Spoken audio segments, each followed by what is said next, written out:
நன்றி அண்ணா. அண்ணா எஸ்.வி. சேகரன் அண்ணா டிராமால தான் நடிச்சிட்டு இருந்தாரு. அவர் டிராமால நடிச்சிட்டு இருந்தாரு. முதலமைச்சருக்கு ஜிங்ஜா போட்டுட்டு இருந்தாரு. டிராமா கூப்பிட்டு ஐயா ஸ்டாலினை கூட வச்சு ஜிங்ஜா அடிப்பாரு. அவர் டிராமாக்காரர். இன்னைக்கு தமிழ்நாட்டுடைய பிரச்சனை என்னன்னாங்கன்னா, டிராமால நடிக்கிறவங்க அரசியலை பத்தி பேசுறாங்க. டிராமால நடிக்கிறவங்க டிராமா நடிங்க. உங்களுக்கு டிக்கெட் விற்கணும், முதலமைச்சர் காலில் உழுவணும், ஏதாச்சும் கலைமாமணி விருது கிடைக்கணும், அதுக்காக சில பேர் தமிழ்நாட்டில் சுத்திட்டு இருக்கிறாங்க. ஏன் அவங்களுக்கு அரசியலுக்குள்ள? அதாவது நான் 2014 மோடிக்காக பிஜேபிக்கு வந்தேன், அப்புறம் அண்ணாமலை எதிர்த்து இன்னைக்கு திமுகவுக்கு போயிட்டேன்.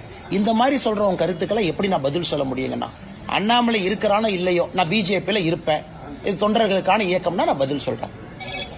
நீ திமுகவுக்கு போகணும், அல்லது நீ ஏற்கனவே சொன்ன மாதிரி ஒரு தம்பி பிஜேபியில இருந்து அதிமுகவுக்கு போகணும், அதிமுக அந்த தம்பி டிவிகேக்கு போகணும். நீ போறனா போய்க்கப்பா, பழிய எம்எல்ஏ போடுற. உனக்கு ஒரு கட்சியின் மீது நம்பிக்கை இருக்குன்னா அந்த கட்சியில் இருக்கணும்.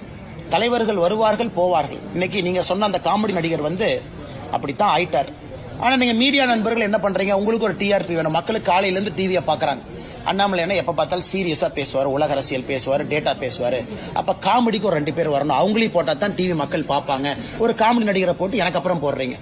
அந்த காமெடி நடிகர் 2 கருத்து சொல்றாங்கன்னு மறுபடியும் என்கிட்ட கேட்கறீங்க. அதனால காமெடி நாடக நடிகரை காமெடியாவே வச்சுக்குவோம். இத்தனை நாளா பதில் சொல்ல நீங்க கேட்டதுக்காக சொல்றோம். அவரு கஷ்டப்பட்டு ஒரு டிக்கெட் 2 டிக்கெட்டை வித்துட்டு அப்படியே ஸ்டேஜில் நடிச்சுக்கிட்டோம்.